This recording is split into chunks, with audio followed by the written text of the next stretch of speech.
What's up, everybody, and welcome to the Early Edge. Happy Friday indeed. I see so many people in the chat who hit some bets last night, and that includes Prop Stars, who continues his epic run. That 1.5 unit play on Tyus Jones, that one came in, and who was it? Somebody hit Jason Pogwist, a plus 2,000 parlay. I assume that's an NBA parlay.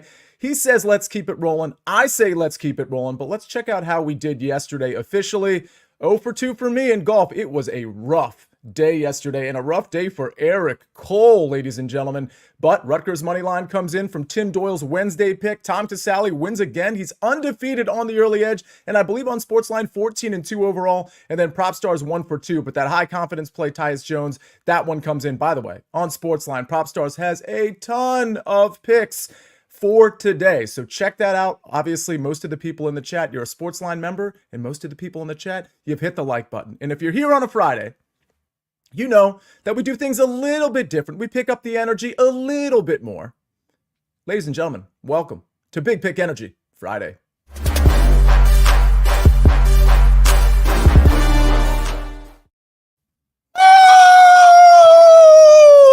Let's go. We've got the business journal, we've got the shadow boxing, we've got buckets, and we've got, ladies and gentlemen, if you missed your coffee this morning, if you just couldn't afford a double or single espresso, we got you. Because it's time for your Chip Me Up. Good morning, Sia. Good morning, Buckets. Good morning, Mike. Good morning, Danny. Good morning, Jake. Good morning, Early Edge fam. Have y'all checked your calendar? Have you fired up your engine? Because I'm sitting there and I'm trying to pull my cord, right? I'm trying to. Whoa! It's March, baby, and we have this tournament covered. 18 days till the start of the tournament. Conference tournament starting coming up next week. We got you locked here at SportsLine, and especially on the Early Edge. Let's go. That is so good. Everybody at home, stand up and clap. Stand up and bow. Hit the like button. That was so good, Chip. And that music, it's I don't know, it like brings me to another level. It's March 1st. Like this tournament starts, I believe, March 19th in terms of the first games that are going to start. So we're 2.5 weeks away. We got the right people in place. We got Mike McClure. We got Chip Patterson. We got Thomas Casale and so many others at SportsLine. I honestly can't wait. Mike, I got to ask you though, because we were all dancing. You were checking out like a business and finance. Like what's going on in the business world? A lot is going. The NASDAQ notches a record close yesterday. It's just the Wall Street Journal. I was running a little behind on my morning routine here. So just enjoying the coffee, reading all the news that I could have learned hours ago by not having to pick up a piece of paper. Yeah, doing great. All right, and Buckets, we're going to get to your pick in just a second. We're going to remind everybody from a pick you had a couple of days ago, too. But Danny Brasco, I saw your energy kind of get up a little bit when Chip went there, too. How you feeling today? What do we got today on the docket? Chip, fire me up. Oh, my goodness. When that first base note hit, I almost ran through a wall. I'm up now. Sia, we got UFC Fight Night this Saturday, some fights to talk about. I see you guys in the comments. I'm loving the energy on the show. And, Mike, we're on a sports betting show, but it would behoove the people to know.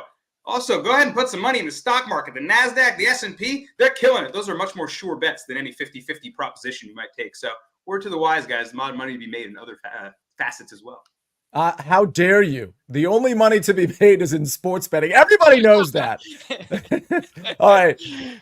Buckets knows that more than anyone. So, Buckets, you've got a play today, but also another play today that you gave out a couple of days ago. So, first of all, tell us how you're doing. Tell us if did Chip pick up your energy too? I feel like we're all kind of like floating on something here, but you also have a couple picks to give us. Well, here's my problem, Sia, is a week ago I was in the hospital for a cardiac event and they told me no stress, keep things quiet, keep things calm. So you're lucky that I didn't pass out when Chip did his pick me up this morning, but I'm feeling good. I did give out a play yesterday on the Early Edge, and I know that I pronounced every team name wrong. And frankly, I don't care because they don't care how you pronounce the names when you're cashing those tickets at the pay window. I was on Querétaro, taking on Club Saguna, Querétaro, over 1.5 team total at plus 100 there over in Liga MX.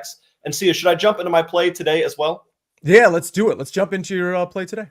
Let's go straight into the Svein Bundesliga then, where we have probably one of the best matchups we've seen in a long time, as Hertha BSC will be taking on Holstein Kiel, and a matchup with we have two teams that are fighting for promotion right now. The second Bundesliga is an absolute mess. It is such a tight race between the top 8 teams. You've got St. Pauli leading the pack at 48 points, Holstein Kiel at 42, Hamburg at 41, Fürth and Hanover at 38 and 37. There are so many teams fighting for promotion, which means every single one of these matches in the last 11 games is critical. Holstein Kiel missed the chance to grab points off of St. Pauli last week, in which they lost 3-4 in an incredible game. But now we have Holstein looking for redemption as they take on a Hertha team that, when they're playing at home, defense non-existent, but goals out the wazoo. These are two teams that I would not be shocked if we ended up seeing 6 or 7 goals in this match. I'm taking Holstein Kiel, though, over 1.5 team total at plus 100, because they need points here if they want to keep up with St. Pauli.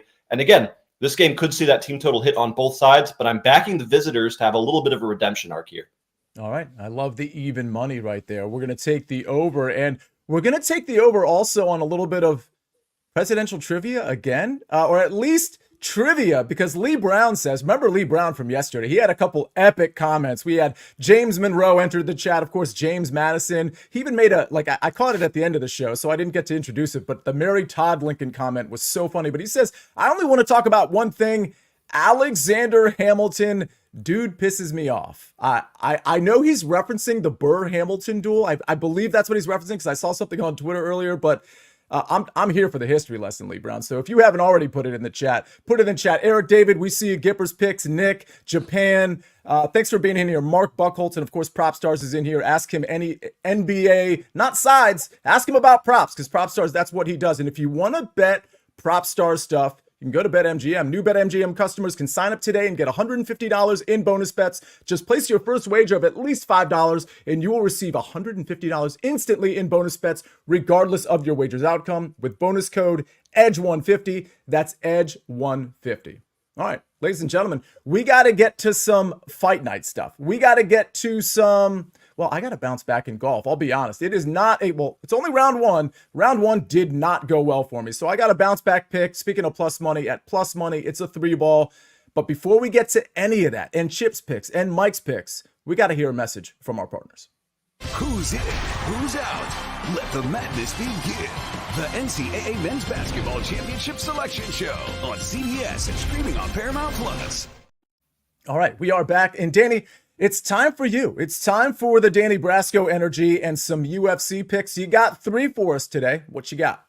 Let's go. See a UFC fight night. And look, we're not going to be writing home to our parents about this fight card. It's not a big, sexy pay-per-view, but oftentimes this is where the money can be made on sort of lower key matchups that are a little easier to see on paper. Now, we're going to have to find some value on this card, because a lot of the betting favorites are just simply unbettable. So we'll start in the main event, where one of the lines is actually a little closer than a lot of the other fights on this card. And it's Shamil Gaziev versus Jairzinho Rozenstruik. Say those 2 names 5 times fast. You guys might be asking yourself, Shamil Gaziev, a main event? Who is this guy? And you wouldn't even be wrong for saying that, even as an avid UFC fan. Guy has had just 2 UFC fights. He's thrusted into a main event against a ranked heavyweight fighter. But the guy looks like he might have something. He puts on heavy forward pressure. He kind of just plays the bully. And in his last fight, he fought another guy who's bullied a lot of people in the UFC. He bullied the bully. He can do that to Jairzinho here. Jairzinho is a kickboxer with serious power, crazy one-shot KO power in that check left hook or in a high kick. But if you get in the kickboxer's face, there's no space to operate. I think Shamil can do that. Just make it nasty. If it goes to the ground, he has a massive advantage. So I don't think this one goes the whole way. Jairzinho's been in 6 main events, more than any other active champion, and he seems to lose a lot of them. He's been cannon fodder for better candidates moving on up the ranks. So I'm going to go Shamil Gaziev to get the job done inside the distance at minus 145. Next up, I'm going to double down on this guy. He's one of my more favorite fighters on this card. Some of my favorite fighters are unranked guys. You guys are going to get to know a lot of them. And one of them here is Steve Erceg. I think he finds the finish over Matt Schnell, a guy who is kill or be killed. Schnell is never in a boring fight, and he has skill, but he puts himself in very compromising positions. Erceg came into the UFC as this hard-nosed Australian grappler, but immediately showed he can box, he can move forward. He's willing to take a punch and engage in a kind of gritty, nasty fight. If it does hit the mat, we know his submission skills and grappling skills are high level. And I think eventually Schnell is going to put himself in a bad position. Erceg came into the UFC. He's got 2 wins by decision. I think he's going to look for a finish here. So give me Steve Erceg by KO, TKO sub. And let's double down. Let's sprinkle a half unit on the submission at plus 240. I think that's the way he finds the finish. Schnell's probably going to give up the back, maybe a guillotine choke. And I really like Urseg's ground skills. So 2 plays on Stevie Urseg there, and hopefully we can cash on UFC Fight Night this Saturday, Sia. Urseg and Gaziv Saturday night. Buckets, you usually have something to say in response to Danny Brasco. I'm not necessarily encouraging a showdown, but any thoughts on either of those 2 plays? See, I actually have an announcement to make regarding showdowns. I went through and looked at my showdown history since the start of the early edge, and I just want to let everyone know, full disclosure, I have 6 wins and 39 losses in my showdown history on the early edge. And with that note, I'm officially retiring from the showdown game. I just don't have that fight in me anymore. I cannot be losing $100 every single time I go against one of these tremendously talented people. So, Danny, I love the picks. I'm not going to argue them. No showdown for me. Good luck, brother. Buckets, 3 of those 6 wins got to come on me. You must be like 3-3. You should stick to the UFC, man, because you've been doing a pretty good job. Go ahead, Mike. Hypothetically, if you were to showdown, which pick would you showdown? I think people need to know when you're talking 6 and 39. We at least need some sort of indication where you would like to bet. I'll come back to you. If I got to think about it, but I actually will give you what I would go against, hypothetically, if I would. Leave it to the guy who was reading the newspaper, specifically the finance section regarding the NASDAQ as far as betting investment advice against Buckets showdowns. I absolutely love that. And by the way, Lee Brown, he says, Burr actually the only founding father who supported women's rights. That's a very interesting fact. Maybe Burr's not getting the credit he deserved. Was he on the right side or the wrong side of that duel? I feel like he was a plus 250 dog in that duel. He got hosed. It's a total robbery. Yeah, go ahead, Buckets. Yeah, Mike, if I was going to take something, I would actually go with Matthew Schnell to beat Steve Urseg. I do know that Danny has 2 plays on that. This is not a showdown. I'm not saying anything, but I like Matthew Schnell to be an underdog here. And by the way, Urseg opened minus 310. He's up to minus 440 now. So Buckets like Schnell to beat him. If you win that one, I will tip my cap. All right. Put all the money on Urseg. That's how I read all of that. All right.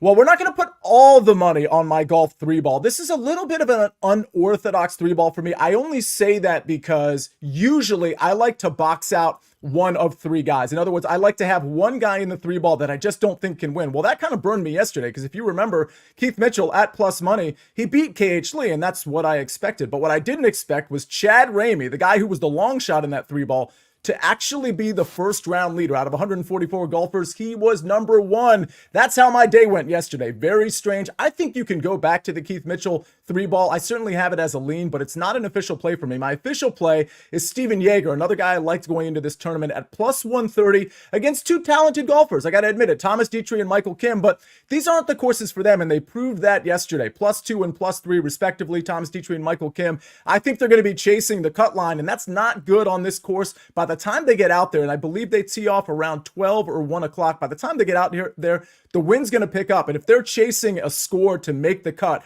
after having a pretty bad day yesterday, they're going to find a lot of trouble. Now, Steven Yeager didn't have the best day yesterday. He was -1, so he's still got a very good shot. He's a few shots ahead of the 2 guys he's going against. He can play it somewhat conservatively and just try to get inside that cut line. The only thing he did that was problematic yesterday, he was really bad with the putter. And that can be a problem with Steven Yeager, but his history on this course is the putter's been okay. So Steven Yeager, if the putter can just be even or just slightly negative, he should beat both of these guys, Thomas Dietrich and Michael Kim. 2 guys I didn't have going into this tournament, and 2 guys who were very bad yesterday. I like Steven Yeager's steady game. Around the green game is solid. He's probably going to need that today, and the ball striking has been very solid for Steven Yeager as well. So it's plus 130. This is one of those plays at plus 130, in my opinion. You don't have to put a full unit on it. Put whatever gets you to a full unit because you're getting the plus 130. If $50 is your typical unit play, and I'm not saying it is, you can put $40 on it and it'll get you to that $50 because of the plus 130. Just a little betting advice there. Take it for what it's worth. All right, we actually got to get to Mike McClure's golf play, and then finally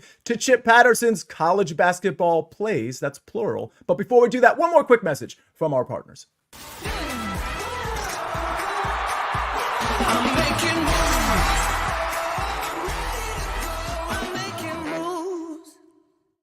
All right, I got to catch up with the chat. And while I do that, Mike McClure, you have not a 3-ball, but a head-to-head matchup for later on this afternoon. What you got? Yeah, head-to-head matchup here. We're going Corey Connors over Shane Lowry. Corey Connors is someone that I like at this setup. The question with him is always going to be the putter, but an absolutely elite ball striker. I liked what I saw from him in round one, gaining 2 strokes on the field, tee to green, exactly what you would expect from him. He's someone that's just phenomenal at hitting greens in regulation. I think he's going to have a decent year overall this year, a little bit of a bounce back here. But I like this matchup for him. When you look at Shane Lowry, I don't really like the current form for him, and I really don't like the way everything went down for him in round one. So when you look at his last 5 tournaments or so, he's averaging around minus 1.75 to 2 strokes on the putting greens, losing at least 1.5 strokes on the putting greens. In round one in this tournament, he gained 2 strokes on the field putting. When you look back to a little larger sample size, that has not been his skill set. Rates 140th on tour right now this season, 115th the season before, never really inside that top 100 in the last 3 years when it comes to the putting. And you look at what he did in terms of being good off the tee. That's where you would expect Shane Lowry to make some ground. He actually lost a little bit off the tee yesterday. Everything he did was on the putting greens, which is not in his skill set typically. So I'm going to be looking for Corey Connors here, who was hitting everything as we should expect off the tee and on the approach. Give me Corey Connors minus 115 over Shane Lowry in round 2. Fair enough. And Taylor DeHart says PGA has been all over the place the last 3 tourneys. That's right. And honestly, this tournament has been a little awkward because we thought this was going to be more of a difficult test. Now, it might prove to be today and the next couple of days if the wind picks up, but this has been an easier test. We know they changed that par 4 10th to a par 5 10th to a par 4, or vice versa. And that's certainly helping the scores as well. But this has proven to be a little bit of an easier tournament, which frankly should help Corey Connors over Shane Lowry. So I certainly like that play, Mike McClure. All right, Chip. Listen, it's Friday, and so we're gearing up for March Madness, but the Friday slates tend to be the smaller schools. Well, that's actually sometimes a good thing, right? Because possibly we're getting slightly softer sides than we would if we saw, Alabama against Auburn, for example. With that said, you've got 2 college basketball plays. You have the floor. All right, so we're going to start at 6 p.m. Eastern time on CBS Sports Network, where you just might get a little.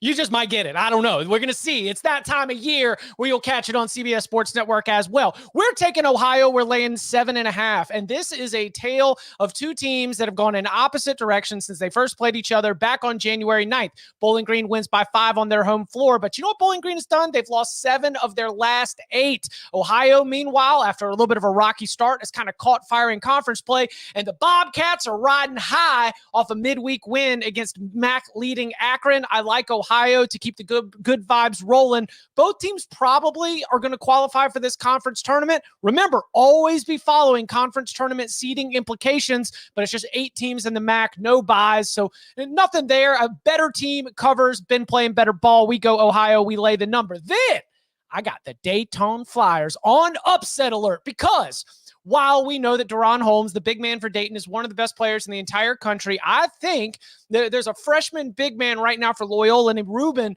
who has kind of come on later in the season. And I think if he can neutralize Holmes, we could see this Loyola team, a team that has gotten so much better all throughout the season. I think we could see them pull off a big upset. This one tips off at 9 p.m. Eastern time. You can also watch it on television. I think the environment will be electric there in Chicago. And I think that in the only regular season matchup between Loyola and Dayton, look for the Ramblers, a team that has gotten better and better and better throughout conference play. Look for them, especially off a bad look-ahead loss last time out.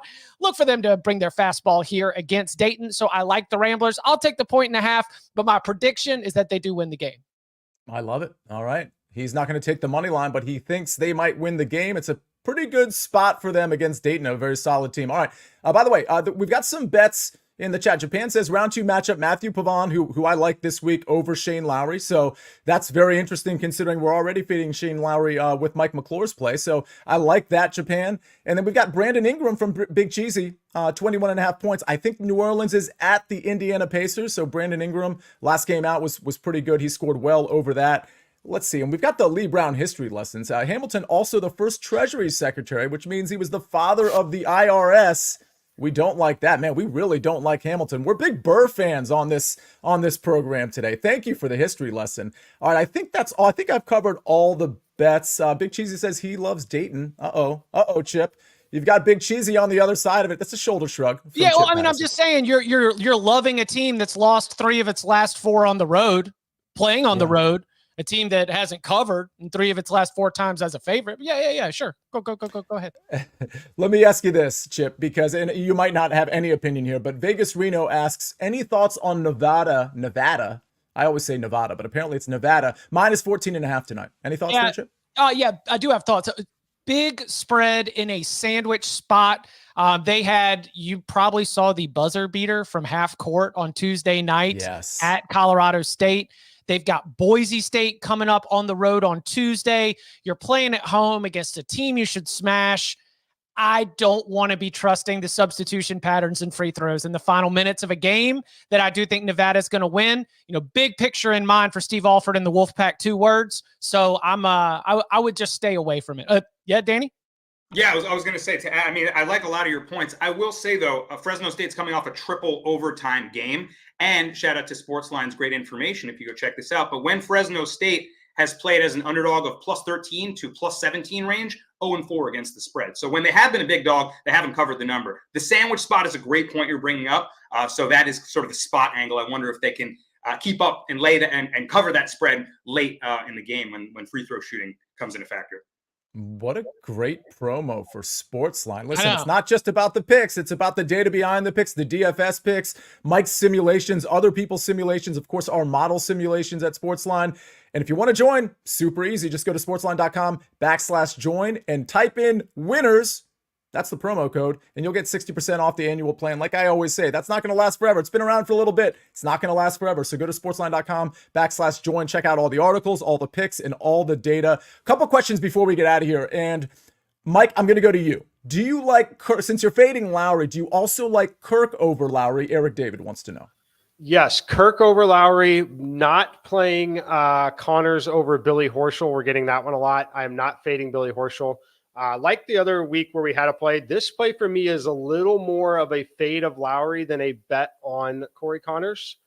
Just Lowry is someone who carries a lot of name value in a weaker field. So I think he's just a little overvalued in the specific matchup that he's in. And it looks like there are some people who have like Poston over Lowry as a play, as Pavon over Lowry. Real quick, Mike. I mean, I can't imagine it's a blanket sort of statement, but any opinions on Poston over Lowry or Pavon over Lowry? Yeah, Pavon, yes. Poston, at your own risk. I think they're very, very close. It really depends on the price point. I would not lay minus 115 if that's what the price is, but I can't imagine that it would be. So I don't. Just depends on the price. All right. Yeah, obviously, next time you all ask, obviously put the price in there because we don't assume it's minus 110 or what have you. So that's going to matter. All right, let's take a look at the recap screen. Buckets, Kiel, team total over 1.5. And don't forget that play from Wednesday that he also gave out earlier today. Cognizant Classic, I'm going with the 3-ball plus 130. Steven Yeager over Thomas Dietrich and Michael Kim. Mike McClure's got a head-to-head. Corey Connors minus 115 over Shane Lowry and Brasco. Gaziv by TKO, KO, or submission at minus 145. And Urseg by KO, TKO sub at minus 135. And then Urseg by submission at plus 240. He said, put a half a unit on that one. Chip Patterson, Ohio, minus 7.5. And Loyola, plus 1.5. 2 college basketball games tonight.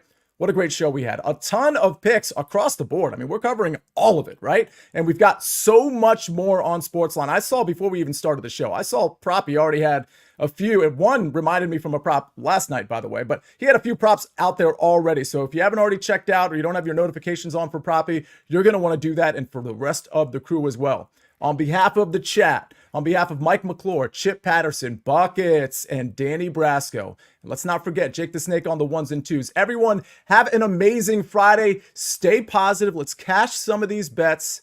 This is the Early Edge. I am the counselor, and we rest our case.